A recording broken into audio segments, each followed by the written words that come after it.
Okay. So inaiya libre wa isang balayran, magluwas lang gati papirmahon ka lang abi sa PhilHealth sa wave kwan abi wave form. Hindi man, kung may PhilHealth ka, iatag mo gini clear mo yung PhilHealth. No? Kung wala bang kaso, importante kung may ara ka, i-clear mo gini may PhilHealth ikaw. Mga pila na sir kabilog ang naka-avail sang sining libre. Kung tanawon mo, since nagsugod ang aton na molecular laboratory, damo na, no? Hindi ko ma-recall kung pila ang exact number, but I think siguro since last year, kasi nakalabot na kita ya, sobra na naka-avail dira, no? Sobra na siguro mga 50,000 or more, kasi 100,000 pa. Ang data nga na-cater sa aton na molecular laboratory. Oo, nga naka-avail sila sa nga libre. By the way, sir, magluwas ini sa free nga swab o RT-PCR, hindi lang nag-order na si Mayor, nagpangabay siya sa City Council na kung may mo i-lower down ang balayran.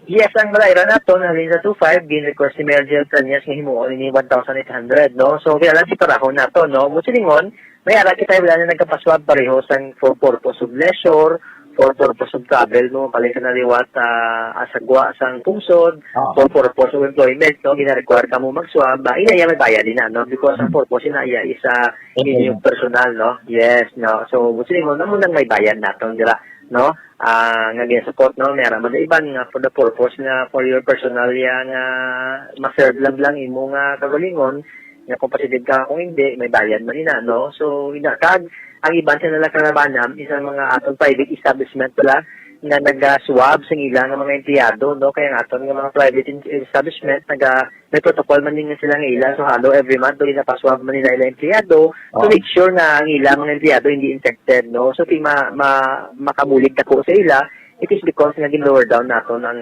cost sang swabbing sa aton nga molecular laboratory o sa aton na uswag molecular laboratory, no? So amo na ni may mga bayad naton na ka-require ang ilang purpose sa travel, sa leisure, no? Kasi iban mo, for example, magpakasyon sa Boracay ka pangayo or PCR test, result, so kung gusto mo, pwede nila sa aton laboratory, pero with a certain thing, maging panubo pa din natin. Manubo-nubo na daya ikumparar sa private. Actually, nga ito, swab molecular laboratory, amo yung pinakanubo nga charges, no? Sa bilog nga region. Oo.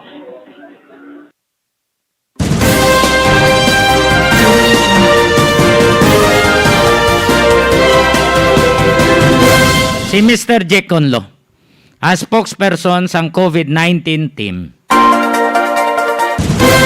Tandaan nyo ngayon ka mo referral sa doktor, nga mapa-swab ka mo. Dalaan nyo to dason sa uswag molecular laboratory para nga libre. Suno kay Mr. Jiconlo, mga 100,000 na ka mga pumuluyo sa syudad ang nakabinipisyo sang sining libre nga swab test, no, sa molecular laboratory. Yung pamangkot, kung mga 100,000 na naka-avail sa nga libre, how come si Mayor nag-file kaso sa PhilHealth nga wala bayad PhilHealth?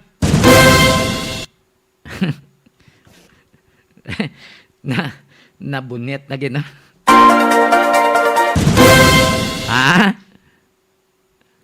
Nga nag-file Mayor to, wala mo bayad PhilHealth. Sa inyo nga katungdanan to, libre tawo. Galing nakot dito sa PhilHealth. Sinodya po ng maulan. Mga taga PhilHealth hasta mga contributor dya po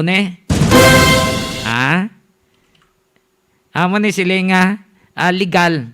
No? Legal nga pagkuha.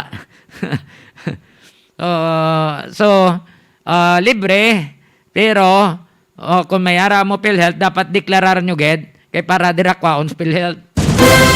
Nyo, ang punto, ang style, ang logic. Yan lang, tanda ka mo, Tanda ka mo. Kung libre, dapat libre gid. Why not charge sa PhilHealth?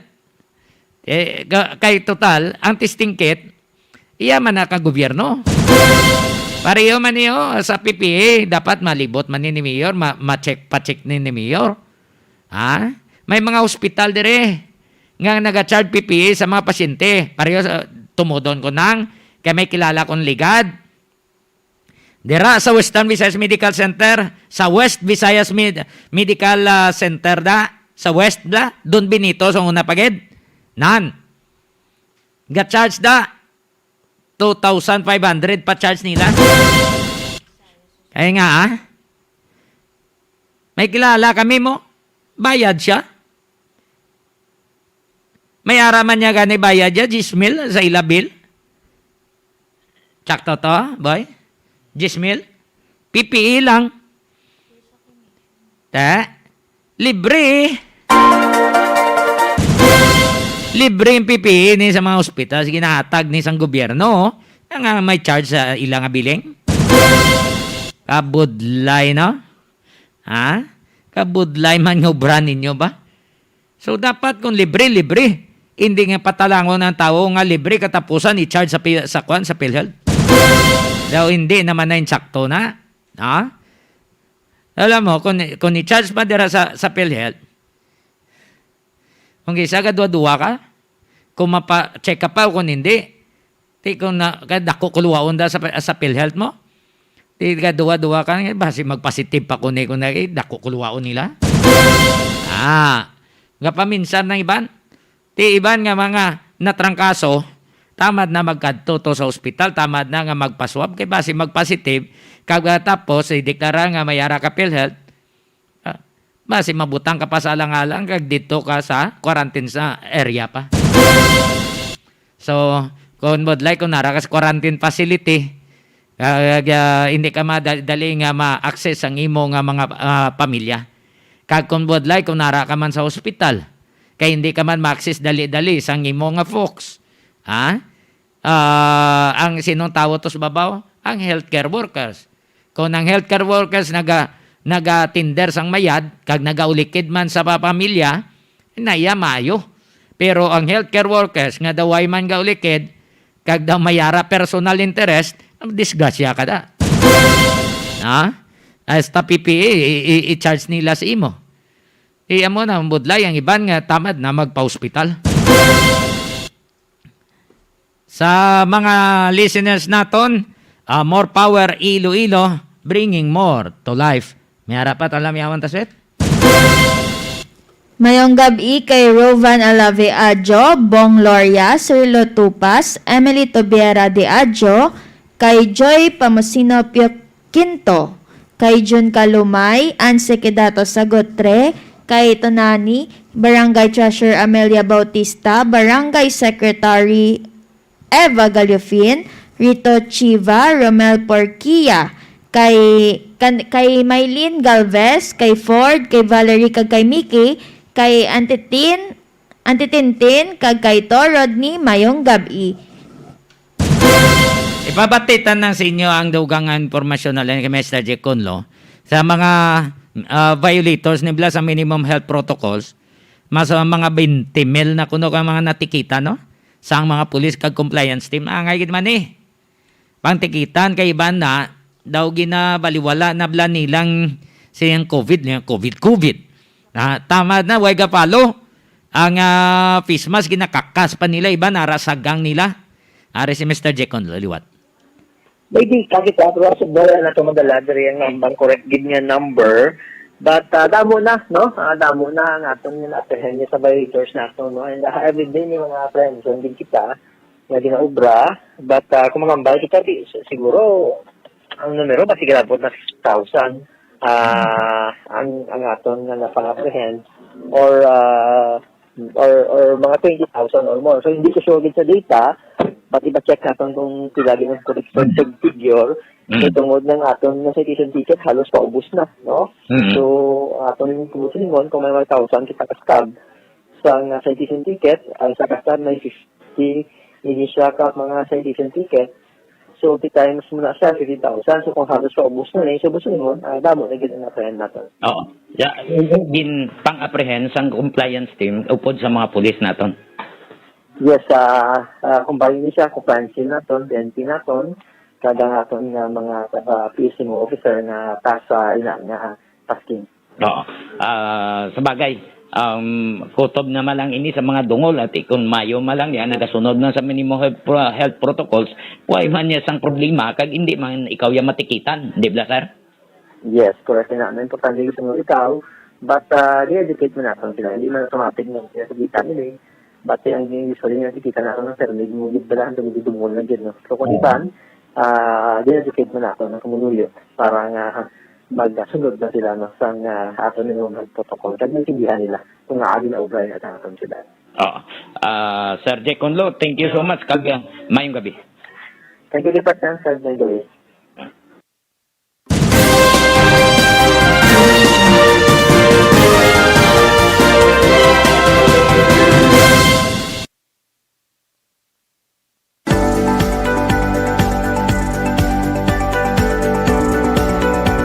Iloilo Newsline COVID Update.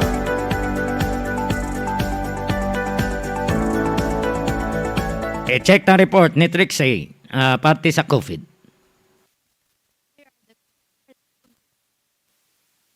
Here are the COVID-19 updates.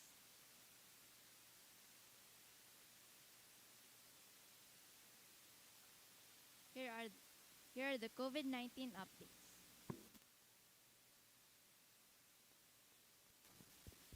Here.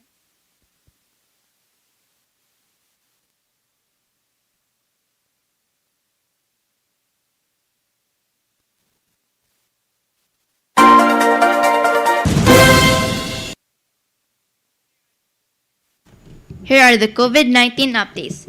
Western Visayas sources ro6.doh.gov.ph. New confirmed cases 834. New cases by province. Apor, authorized persons outside residence. Bacolod City 3, Iloilo City 1, Iloilo 6. LSI, locally stranded individuals, Iloilo 1, Bacolod City 1, Iloilo City 1. ROF, returning overseas Filipino, Iloilo 1, Iloilo City 3, Bacolod City 1. New confirmed cases 502. New confirmed deaths 54. Total reported recoveries 94,236. Total deaths 2,614. Total active cases 14,027. Total cases 110,902. Philippines sources doh.gov.ph. New cases 12,751. New recoveries 20,151. New deaths 174. Total active cases 151,135. Total recoveries 1,948,198. Total deaths 34,672. Total cases 2,134,005. Coronavirus cases sources worldometers.info/coronavirus. Coronavirus cases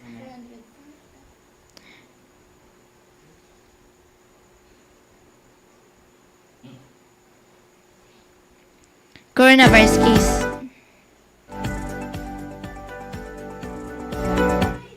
Iloilo Newsline. Worldwide sources worldometers.info/coronavirus. Coronavirus cases 222,846,841. Deaths 4,602,027. Recovered 199,396,179.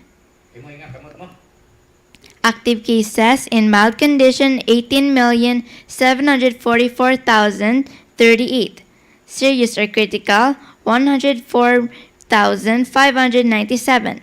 Seriously currently infected patients 18,848,635. Closed cases, cases which had an outcome 203,998,206.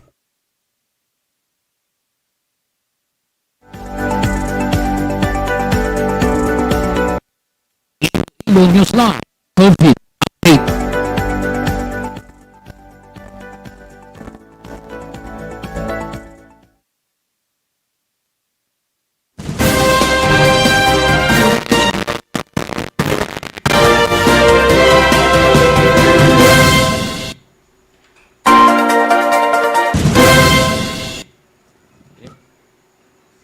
Mayong gabi sa kay Bing Pabiona, kay Rodeline Manayan Saspa, Oliver Sarabia Harjolin, Erwin Alison Magarzo, May Rapita, Joe Pineda, kag sa Spearhead Division, Major Sinon Pansito, Draman kay Antimian, kag Tito Junior, Mike, Nini Odi, kay Manong Big Boy, kay Jackie, kag sa ilang nga baby, mayong gabi, kag sa aton mga ka-newsline, palihog like, share, kag follow sa amon nga Facebook page, sa Iloilo Newsline, kag Gimeras Newsline, kag palihog man, subscribe sa amon nga YouTube channel, sa Iloilo Newsline. Check naman nato na report sa atong nga koneksyon sa probinsya sang Iloilo. Ruel Arbael, ka-newsline Ruel, palihog standby.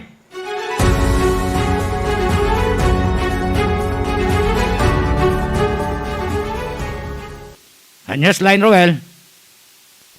May dayad ging kagabi kanusline dyan kag subong man kanusline sweet doon kag sa aton siring mga followers and viewers may dayad ging kagabi sa inyo tanan. Yari ng balita nga aton siring madulong gikan diri sa probinsya sang Iloilo una diri no sa banwa sang Balasan isa naman ka drowning incident no pagkalumos ang ining persona no ginkilala kay Nieto Jiel Senior no 48 anyos nga residente sang barangay Lawis Balasan Iloilo kung sa rin sa puwan nagid lamang ini siya nga nagutaw-utaw na no sa malapit sa iya sini nga bangka nga ginadala tungod nga ini siyang nagkadto sa palaisdaan no kag nagsibaw no sang iya sini nga pukot kag suno sa mga nakakita no nga naglumpat ini siya sa iya nga bangka kag i-check no nga iya sini nga ginbutangan net no sa iya sini nga palaisdaan apang sa uli na sa puwan nagid lamang ini siya nga nag-utaw-utaw no tungod na tingalang iya sini nga misis kadugay sa iya nga magbalik no kag ginsikyarang lugar kag nasa puwan no ining biktima no nga nag-utaw-utaw na kag ginlayo naman na gina-revive no gindala sa higad kag natabuan man nga may isa sini ka doktor sa nasambit nga lugar nga si Dr. Jober Pasco no kag gina-revive ining biktima apang wala gid maingagaw kag na kag gindeklarar nga dead nga patay na no dead on arrival ining nasambit sini nga biktima kag suno man sini sa mga nakakita kag sa pamilya sing sini nga persona no wala sang foul play no ining nasambit niya nga pagkalumos no. Samtang sa banwa naman sang San Joaquin Iloilo isa man ka top 3 most wanted no person sang Iloilo City ang nadakpan sa barangay Purok 3 no San Joaquin Iloilo ining suspetsado no ginkilala kay Mark Christopher Welcome 54 anyos nga residente sang Purok 3 San Joaquin Iloilo kag ini siya hindi man drug surrendery no kag natigayon nga madakpan ining sambit sining wanted sa gintingog nga persa sang San Joaquin PNP kag subong man sang Mandurriao PNP no nga nadakpan ining suspetsado kahapon September 7 mga alas 5 kahapon sa ngapon kag ini siya ang wanted sa kaso nga paglapas sang Republic Act 9165 o kon Comprehensive Dangerous Drugs Act of 2002 no o kon ining pagupot sang illegal nga droga no kag ginserbiya nga arrest warrant sa sining suspetsado nga ginapirmado ni Judge Gloria Madero no ang presiding judge sang branch 29 sang Regional Trial Court 6 no nga napitsahan August 23 2021 no kag wala sang ginrekomendar nga piyansa para sa sining nasambit nga suspetsado ngayara karon unong sa o kon yara karon sa paginakop no sang kapulisan. Samtang isa man ka wanted person no sa paglapas sa sining RA no Republic Act 9262 o kuno ning Anti-Violence Against Women and Their Children Act of 2004 no ining suspetsado ginkilala kay Melvin Castillo 47 anyos nga residente sang barangay San Diego, Limeri, Iloilo no kag natigayon nga madakpan ini siya sang Limeri PNP kahapon upod ang Iloilo Criminal Investigation Detection Group nga kung sa din natigayon gid man dakpan ining suspitsado kung sa din nagbayular sang RA 9262. Yan nakaroon nga ining suspitsado sa paginakop sang Iloilo CIDG kag may girekomendar ang korte para sa temporaryo sini nga kalwayan nga 72,000 pesos. So mo yadong madulong naton sini nga balita gikan diri sa probinsya sang Iloilo sa gyapon ining inyo sini nga kanusline Royal Arbael para sa Iloilo Newsline.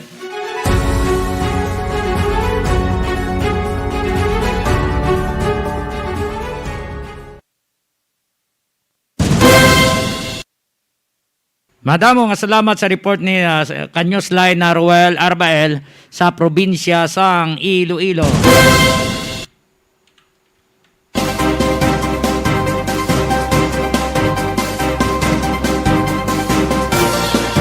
Thank you so much sa atong nga mga listeners, sa atong nga mga Kanyosline, sa inyo nga pag-upod sa amon nga pagwaragwag sa subong nga edisyon, Setyembre 8, 2021. Martes kita nga Miyerkules, no? Miyerkules kita nga edisyon. Wibis naman buas. Dasig lang stingad lawa. Support na lang sa atong mga technical partner kay Toto Boy Chef kag kay Nonoy MJ. Ini ang inyong mga alagad. Ako si Sweet Don Gamarcha Diaz, nagapabilin sa bida. Bawal walang mask, isanitize ang mga kamay, dumistansya ng 1 metro, alamin ang totoong impormasyon. Sa ato nga mga listeners dira sa abroad, kabay pa nga okay lang kamutanan. Samtang nga nagahilay-hilay na, salamat gid sa inyo nga pagtanaw diri sa Iloilo Newsline kag Gimaras Newsline. Ako naman ang inyong alagad, Johnny Yanson Diaz. Madamo nga salamat kag mayong gabi Pilipinas para sa Iloilo Newsline.